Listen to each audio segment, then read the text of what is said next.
Here I have two sets of micrometers, and these ones are an actual brand called Azimeto. I bought these for $200 Canadian, and these come from Amazon. And believe it or not, this set I bought for $20 Canadian on Amazon. Yes, and they actually have all the three micrometers. I was so surprised to get them. Actually, I didn't think you would get anything for $20, even that like a case. And these ones also, I mean, have a nicer case. I paid way more for them, and they're here. So my goal here is to see how do $20 micrometers compare to $200 micrometers. Starting with the 01 micrometer on the Azimeto. It's a really nice micrometer, feels smooth, and the jaws do look really parallel. They feel parallel too. Calibrated, came with certificate. Smooth. To my surprise, the Chinese ones also feel very smooth. I mean, they're both Chinese, but these are super Chinese, if you know what I mean. They're extremely smooth. They're metric, but still, they feel really smooth. The thing I noticed is that the Azimuth micrometers have a friction thimble, so there's no ratchet like you would see on other brands. But the cheaper ones, they have a ratchet. Way better quality, right? I also have a 1/2 inch gauge block. I don't know if you can see that. It's 1/2 inch on it. So I'm going to measure this to see what I read on both micrometers. So on the expensive brand, still it's pretty cheap. 200 for a set of 3 is pretty cheap. I'm gonna pay attention. I read 500 thousandths of an inch with no ambiguity. It sits flat on the gauge block, so I'm not concerned with that. Now this is a metric micrometer, but the conversion happens to be 12.7. I'm sorry, the birds are making sound. 12.7 millimeters. So let's see if we read that. Sorry about the birds. They want to go to their cage. They want food. So, look at that. So what you have is 12.5 plus just a little over 20. So it is 12.7 I'm reading, which is impressive. But the question is, will it read the same if I read on both edges to see if the jaws are parallel?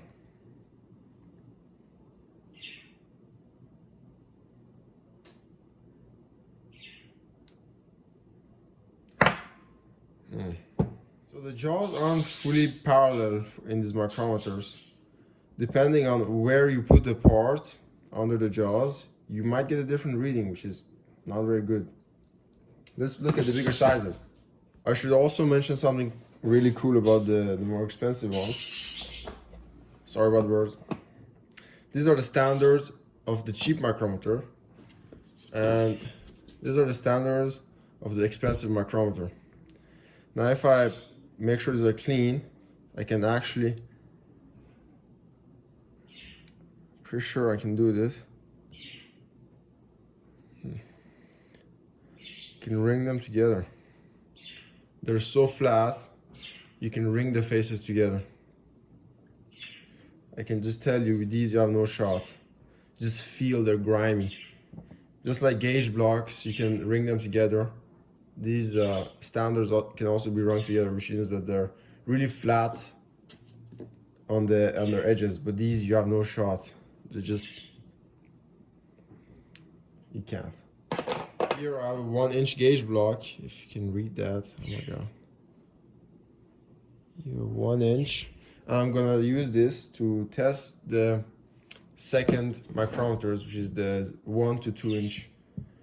In this case, metric would be 25 to 50. So trying with the more expensive brand. Let's see what we read.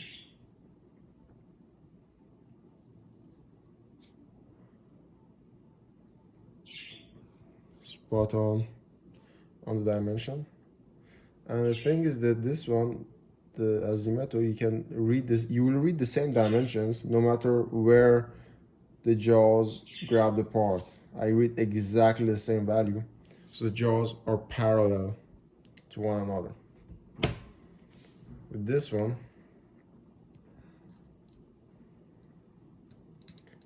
what if I read? I need to read 25.4, which is 1 inch. So let's see what we read. I do read that, yeah, 25.4. But if I read on the sides, here's a bit undersized, and here you can see I'm reading a couple of hundredths lower when I'm on this lower side of the jaws. And to conclude, we're gonna take out the big ones. The azimuth on the 3-inch one, 2 to 3 inch, has a ratchet on it, so the friction is not bad, but the ratchet is nice too. I'm sorry, I moved the micrometer. No. But it did read 2, so 2 inches, spot on. I hope the micrometer is supposed to be precise. And the cheap Chinese one, 50.8 is the value to read. I do read that about, I can read hundredths and a half over. But if I go side to side, edge of the jaws, I read 200ths more here. If I go on this side, I can read a bit more, and on the other side, yeah, man, you just feel when you grab the part, it doesn't want to stay right. It's not really perpendicular. That causes problems, man. So it's like they're fine. It's just that you can't really trust them for super. Sorry. You can't trust them for very small measurements or really accurate measurements because the jaws aren't really flat. So depending on how you grab the part, you might get a different reading. And a micrometer is supposed to be really dependable. And if accuracy doesn't really matter for you that much, I guess they would work fine. Like within, I'd say, 1/10 of a millimeter, you'd get an okay reading. But then there's a problem, man.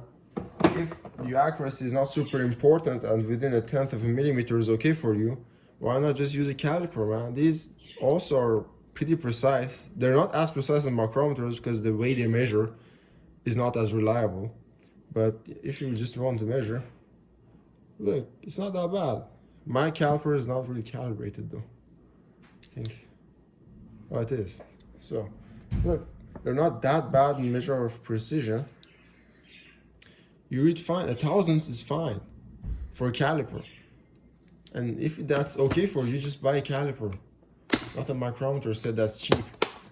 If you buy these micrometers, you need good quality because when you make parts with these, if you're a machinist, that's why most of the times when you need a micrometer, you rely on these micrometers to make parts that are often, I'd say 10-20 times the price of the micrometer themselves. So why waste money? Just buy a good one, man. Just make sure you make a good part. Thanks for watching, man. Goodbye.